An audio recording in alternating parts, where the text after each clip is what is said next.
আসসালামু আলাইকুম, সবাইকে শুভেচ্ছা জানাচ্ছি। মাসুম মাহবুব। প্রিয় দর্শক, সকালের লাইভ সেশনে বেশ কিছু গুরুত্বপূর্ণ খবর আছে আপনাদের জন্য। বড় ঘটনাটি হলো মার্কিন যুক্তরাষ্ট্রের দুটো টার্গেটে মুস্তফা বাহিনী ব্যাপক অ্যাটাক করেছে। প্রচুর হতাহতের খবর পাওয়া যাচ্ছে। দ্বিতীয় গুরুত্বপূর্ণ খবর, নেতাকাকুর আকাশ এখন ইরানের দখলে। কিছুক্ষণ পরপর মিসাইল এবং ড্রোন এর মাধ্যমে তাণ্ডব চালাচ্ছে সেখানে। আরো বড় গুরুত্বপূর্ণ খবর, নেতানিয়াহুর সাথে মোসাদের দূরত্ব আর নেতানিয়াহুর সাথে মার্কিন প্রশাসনের দূরত্ব ক্রমান্বয়ে বাড়ছে। কিন্তু কেন? আব্বাস আরাকচি বলছেন ২৭ দিনের যুদ্ধে তার শত্রুরা প্রায় ৬০০ স্কুল ধ্বংস করেছে, ১,০০০-এর অধিক শিশু প্রাণ হারিয়েছে। দর্শক, নতুন করে ইরান আবারও ৬টি রাষ্ট্রের রেড নোটিশ জারি করেছে। সেই রেড নোটিশে কোন ৬টি দেশ আছে, তাদের টার্গেট কি হতে পারে? চলেন আমি আপনাদেরকে একটা একটা করে সেই খবরগুলো দেবার চেষ্টা করছি। আপনারা কি দেখতে এবং শুনতে পাচ্ছেন ক্লিয়ার? আমাকে একটু কমেন্ট করে জানাবেন। প্রথম যে খবরটি দিয়ে শুরু করতে চাই, নেতা সাহেবের দেশ তেল আবিবের এখন সাইরেন একটা প্রতিদিনকার ঘটনা হয়ে গেছে। প্রতি মুহূর্তে সেখানে সাইরেন বাজছে, মানুষের মধ্যে টেনশন, উদ্বেগ বাড়ছে। মানুষ তার ঘরের থেকে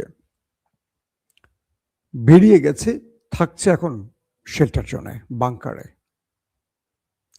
তাদের মানুষগুলো বলছে যে আমরা এইভাবে থাকতে থাকতে মানসিকভাবে অসুস্থ হয়ে পড়ছি, কারণ আমাদের ২৭ দিন ধরে আমরা এইভাবে বাংকারে অবস্থান করছি। এখন আমরা আমাদের ঘর বাড়িতে ফিরে যেতে পারছি না ঠিক মতো। গতকাল ইরান সেই দেশটির ভেতরে বড়সড় বেশ কিছু অ্যাটাক করেছে। এমনও অ্যাটাক হয়েছে যে মিসাইলগুলো, একটি মিসাইল গিয়ে কয়েকটি ভবনে একসাথে হিট করে পুরো ধ্বংস করে ফেলেছে। আবার সবচেয়ে বিপজ্জনক যে বিষয়টি তৈরি হয়েছে সেটি হলো, ইরানের মিসাইল বা ড্রোনকে ইন্টারসেপ্ট করতে গিয়ে ইসরায়েল যখন ইন্টারসেপ্ট করছে, তখন সেই ইন্টারসেপ্টের সময় সে মিসাইলের ধ্বংস হওয়ার টুকরো টুকরো ওয়ারহেডগুলো, এগুলো সেই দেশটির ভেতরে পড়ছে এবং সেখানে বিভিন্ন জায়গায় আগুন ধরে যাচ্ছে। প্রাণহানির ঘটনা ঘটছে। কালকেও মারা গেছে কজন। অর্থাৎ আকাশে যখন এই মিসাইল বা ড্রোনটিকে ইন্টারসেপ্ট করছে ইসরায়েল, তখন সেটি তার দেশের, মানে তার ভূখণ্ডের মধ্যেই বিভিন্ন জায়গায় পড়ছে। সেখান থেকেই বিস্ফোরণ হচ্ছে এবং ব্যাপক হতাহত বা ক্ষয়ক্ষতির ঘটনা ঘটছে। এটি হলো সেই দেশটির জন্য সবচেয়ে উদ্বেগের। এতদিন তারা বলতো ইন্টারসেপ্ট করেছে, এখন তারা ইন্টারসেপ্ট করলেও তাদের জনগণ ক্ষতিগ্রস্ত হচ্ছে, তাদের আবাসন ক্ষতিগ্রস্ত হচ্ছে, তাদের বিভিন্ন স্ট্রাকচার, মানে স্থাপনা ধ্বংস হচ্ছে। বলা হচ্ছে এই মুহূর্তে আকাশ মুস্তফা বাহিনীর দখলে প্রায়, কারণ প্রতি মুহূর্তে ড্রোন এবং মিসাইল ধারাবাহিক সেই দেশটিতে প্রবেশ করছে এবং তাদের ইন্টারসেপ্টর সেইভাবে সেগুলোকে ইন্টারসেপ্ট করতে পারছে না। তাদের প্রতিরক্ষা ব্যবস্থা মোটামুটি ভেঙে পড়েছে, অসহায় হয়ে গেছে মিসাইল এবং ড্রোনের কাছে। এতে করে ইরান তার যে কোনো টার্গেটকে মোটামুটি এখন লক করে হিট করতে পারছে। ইরান যেটাকে টার্গেট করছে সেটাকে সফলভাবে হিট করতে পারছে। এটা ইরানের সাফল্য আর ওদের জন্য মহা টেনশনের কারণ। কারণ সেই দেশটির গুরুত্বপূর্ণ যত প্রোফাইলের ব্যক্তি আছে, গুরুত্বপূর্ণ হাই প্রোফাইলের ব্যক্তি আছে, সামরিক বাহিনী প্রোফাইলের ব্যক্তি আছে, যত রকম স্থাপনা আছে, সবগুলো এখন ইরানের টার্গেট হচ্ছে প্রতিদিন নতুন নতুন করে। দর্শক, দ্বিতীয় গুরুত্বপূর্ণ খবর হলো, মার্কিন যুক্তরাষ্ট্রের একটি ঘাঁটি আছে সৌদি আরবের, প্রিন্স সুলতান বিমান ঘাঁটি। সেখানে ইরান কালকে বড়সড় অ্যাটাক চালিয়েছে। বড়সড় মানে ভালো একটা অ্যাটাক চালিয়েছে এবং বলা হয়েছে সেই অ্যাটাকে আমেরিকার বেশ কিছু বিমান তাদের তেল রিফুয়েলিং বিমান এবং বেশ কিছু সামরিক অস্ত্র ধ্বংস হয়েছে। পাশাপাশি 12 জন সেখানে আহত হয় ইরানের হামলা, 12 জন মার্কিন সেনা। আমেরিকার পক্ষ থেকে বলা হয়েছে 2 জন গুরুতর অবস্থায় আছে। যদিও এখন পর্যন্ত এই দেশ দুটো তাদের নিহতের সংখ্যা একদম মানে কি বলবো জিরো লেসে নিয়ে বলে। এখন পর্যন্ত তারা বলছে তাদের নিহতের সংখ্যা 13 জন আর আহতের সংখ্যা 300 জন। আমেরিকা শুধু এটা হিসাব। যখন ইরান থেকে কিংস মানে প্রিন্স সুলতান বিমান ঘাঁটিতে হিট করা হয়, সেখানে অনেক সেনারা অবস্থান করছিল এবং এই ঘাঁটিতে হিট করার সঙ্গে সঙ্গে সেখানকার ভেতরে বিকট শব্দে কেঁপে ওঠে, আগুন ধরে যায় এবং অনেককে মাটিতে লুটিয়ে পড়তে দেখা যায়। এখনো লাস্ট আপডেট আমাদের হাতে আসেনি যে কজন ওপারে চলে গেছে, বাট ওপারে যাওয়ার সংখ্যাটা অনেক বেশি, যদি সেটা তারা প্রচার করবে না। বাট তাদের অনেকগুলো বিমানেরও ক্ষতি হয়েছে, কার্গো মানে রিফুয়েলিং বিমানেরও ক্ষতি হয়েছে, অনেক কিছু স্ট্রাকচারের ক্ষতি হয়েছে। এর পরপরই ইরান দ্বিতীয় আরেকটি বড়সড় হামলা করে কুয়েতের আরেকটি জায়গা, বোভিয়ান আইল্যান্ড। এটি হলো কুয়েতের ভেতরে আর ইরাকের খুব কাছে বোভিয়ান আইল্যান্ড। এখান থেকে ইরানের খার্গ আইল্যান্ড মোটামুটি কাছে, অর্থাৎ আমেরিকা এই বোভিয়ান আইল্যান্ডে এসছে তার একটা বিশাল বাহিনীকে নিয়ে। টার্গেট খার্গ দ্বীপে তারা অভিযান চালাবে। তো খার্গ দ্বীপে অভিযান চালাতে তারা কুয়েতের এই বোভিয়ান আইল্যান্ডে নেমেছে। ইরান এই তথ্যগুলো পেয়ে গেছে কোন ইন্টেলিজেন্স সোর্সের মাধ্যমে। তারপর ইরান সেখানে বড়সড় অ্যাটাক চালায়। বলা হচ্ছে যে মার্কিন সেনারা যে আইল্যান্ডটিতে বোভিয়ান আইল্যান্ডে পা রেখেছে তাদের উপর ইরান ধারাবাহিক হিট করলে সেখানে ব্যাপক ক্ষয়ক্ষতির মুখে পড়ে তারা এবং প্রচুর সংখ্যক মার্কিন সেনা আহত হয়েছে বলে জানানো হয়েছে। আমরা শেষ পর্যন্ত নিহতের সংখ্যাটা এখনো জানাতে পারছি না। প্রিয় দর্শক, ইরানের যিনি পররাষ্ট্রমন্ত্রী আব্বাস আরাকচি দাবি করেছেন যে আমেরিকা ইসরায়েলের আঘাতে তাদের প্রায় 600-র উপর স্কুল ক্ষতিগ্রস্ত হয়েছে, মানে ধ্বংস হয়েছে। এতে 1000-এর অধিক শিশু প্রাণ হারিয়েছে। এই সংখ্যাটা খুবই ভয়াবহ। প্রাণ হারিয়েছে বা অথবা আহত হয়েছে, হতাহত হয়েছে, শব্দটা এরকম বলা হয়েছে। এটা খুবই বড় একটা ঘটনা। একটি দেশ 600-র অধিক স্কুল কি ধ্বংস করে ফেলেছে, তাদের টার্গেট তাহলে কোথায় এবার বলেন? জাতিসংঘে ইসরায়েলের প্রতিনিধি বারবারই বলছে যে তাদের সিভিলিয়ানদের উপর, তাদের সাধারণ নাগরিকদের উপর ইরান ক্লাস্টার বোমা মারছে, কিন্তু ইরানের এই কথাটা কেউ শুনছে না। তাদের 600-র উপরে স্কুলকে যে কেন হামলা করা হলো, পৃথিবীর কোনো যুদ্ধ আইনে স্কুল, হাসপাতাল, কোনো দাতব্য সংস্থা, সেটা রেড ক্রস বা রেড ক্রিসেন্ট, এইরকম প্রতিষ্ঠানের উপর হামলা নিষিদ্ধ, কিন্তু স্কুলগুলোর উপরে হামলার কারণ কি? প্রচুর শিশুরা হতাহত হয়েছে। এটার জবাব আমেরিকা ইসরায়েল কি করে দেবে? প্রিয় দর্শক, ইরানের ভেতরে ইরানের বেশ কিছু প্রায় 3টি স্টিল কারখানায় হামলা হয়েছে।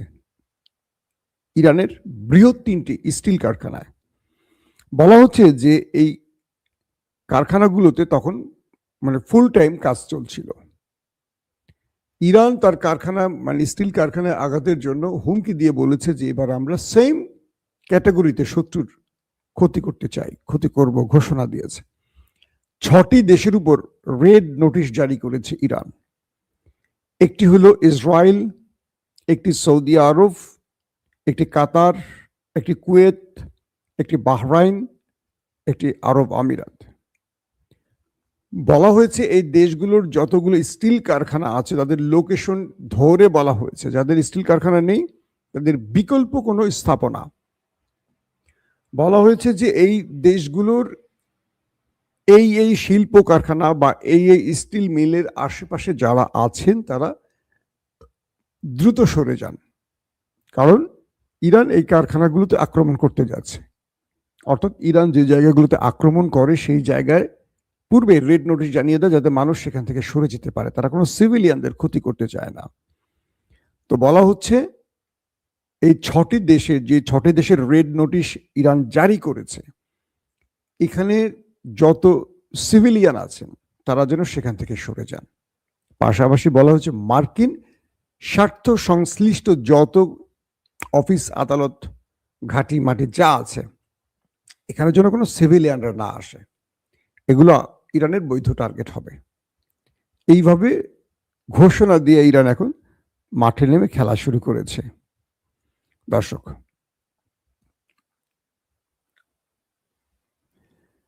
ইরানের সাথে এই লড়াইতে কে নামিয়েছিল আমেরিকাকে, এই প্রশ্নটি অনেকেই করেছেন, অনেকের জানা। এই লড়াইতে মূলত আমেরিকাকে নামিয়েছে আমার নেতাকাকুকে কে নামিয়েছেন? তার সর্বোচ্চ গোয়েন্দা বাহিনী মোসাদ। কালকে আমি একটি খবর দিয়েছিলাম আপনাদের যে মার্কিন ভাইস প্রেসিডেন্ট জেডি ভেন্স তিনি নেতানিয়াহুর সাথে টেলিফোনে বেশ ঝাড়াঝাড়ি করেছেন, বলছেন যে আপনার ভুল তথ্যের আলোকে এই যুদ্ধে নেমে আমরা এখন কড়াই ঘন্টায় মাসুল দিচ্ছি। জেডি ভেন্স নেতানিয়াহুকে বলছেন।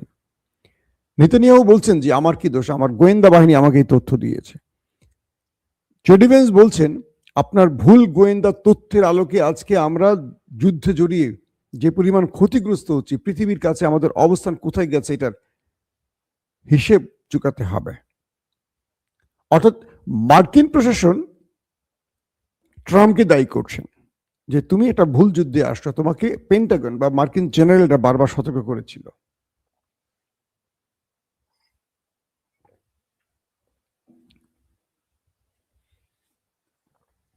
কিন্তু তুমি কারো পরামর্শ শোনোনি। তুমি বলেছো যে তোমার কাছে সঠিক তথ্য আছে, নেতানিয়াহু সঠিক তথ্য দিয়েছে, মোসাদ তোমাকে সঠিক তথ্য দিয়েছে। তুমি আমাদের সিআইএ এর কোনো বা আমাদের পেন্টাগনের যারা নিরাপত্তার দায়িত্বে আছে তাদের কারো বক্তব্য সেভাবে তুমি গ্রহণ করোনি। ট্রাম্প তার দেশের চাপে পড়ে পুরো দোষটা এখন দিচ্ছে নেতানিয়াহুকে। এই বেটা তুই আমাকে কি বুঝেছিস, এখন দেখ আমার উপর কি হচ্ছে। নেতানিয়াহু পুরো দোষটা এখন চাপাচ্ছে মোসাদের উপর, যে তোমার কাছে কি তথ্য ছিল, তুমি বলছো যে আমরা আক্রমণ করলেই সরকার তাসের ঘরের মতো ভেঙে পড়বে। ইরানি রেজিম তো আরো স্ট্রং হয়ে গেছে, এখন আমরা কি করব? অর্থাৎ আগে যেটুকু সম্ভাবনা ছিল, যেটুকু সরকার বিরোধী বিক্ষোভ হয়েছে, এত লড়াই এত কিছুর পর, আমেরিকা ইসরায়েল এত চেষ্টার পরও কেউ আর নামছে না ইরানের সরকারের বিরুদ্ধে। সবাই এখন উল্টো ঐক্যবদ্ধ হয়ে গেছে সরকার। এই যে 10 লক্ষ নতুন স্বেচ্ছাসেবক যুদ্ধের জন্য রেডি করছে ইরান। কল্পনা করছেন আমেরিকার বিরুদ্ধে যুদ্ধের জন্য 10 লক্ষ সেনা রেডি করে ফেলেছে ইরান কয়েকদিনের মধ্যে। আর যেখানে ইসরায়েলে 15,000 সেনা সংকট রয়েছে, পেন্টাগন বলছে তাদেরও সেনা সংকট রয়েছে। আমার প্রশ্ন হলো, ইসরায়েলে যে সেনা সংকট রয়েছে, এই 15,000 সেনা সংকট হলো কি করে হঠাৎ করে? তার মানে প্রচুর পরিমাণে ওপারে গেছে, প্রচুর পরিমাণে ইনজুর্ড হয়েছে, আহত হয়েছে। হঠাৎ করে এই সংকট হওয়ার কথা না। তাদের নিয়মিত সেনা আছে 1,69,000, আর রিজার্ভ ফোর্স বা রিজার্ভ বাহিনীতে আছে 4 থেকে 4.5 লক্ষ। তো এই পরিস্থিতিতে গত 23 অক্টোবরে তারা গাজার বিরুদ্ধে লড়াই শুরু করে এবং লেবানন, ইরাক, সিরিয়া ফ্রন্টও তারা লড়াই করে। পরবর্তী তারা গত জুনে ইরানের সাথে 12 দিনের যুদ্ধ করে এবং আজ 27 দিন চলছে এই যুদ্ধের। তো এই অবস্থা তাদের এখন কান্নাকাটি শুরু হয়ে গেছে। তারা তাদের ভেতরে তাদের সেনাবাহিনী, আইডিএফ প্রধান বলছে যে আমাদের সেনাবাহিনী ভেঙে পড়তে পারে।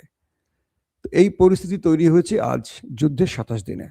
ইরান এই যুদ্ধটাকে আরো লম্বা সময় টেনে নেওয়ার চিন্তায় কাজ করছে।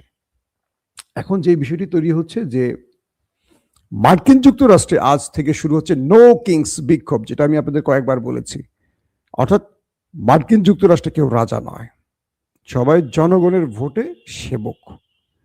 তো কেউ যদি নিজেকে রাজা মনে করে, তার বিরুদ্ধে, অর্থাৎ এই যুদ্ধটা যে শুরু হয়েছে আমেরিকার ডোনাল্ড ট্রাম্পের একক সিদ্ধান্তে, নিজেকে সে সর্বা মনে করে, এটার বিরুদ্ধে প্রায় 9 মিলিয়ন পিপল আজকে আমেরিকায় ডোনাল্ড ট্রাম্পের বিরুদ্ধে বিক্ষোভের ঘোষণা দিয়েছে। আমরা দেখতে চাই কত মানুষ আছে আমেরিকার নামে ডোনাল্ড ট্রাম্পের বিরুদ্ধে। দর্শক, বিদায় নিচ্ছি আজকের মতো। প্রত্যেকে ভালো থাকবেন। আল্লাহ হাফেজ।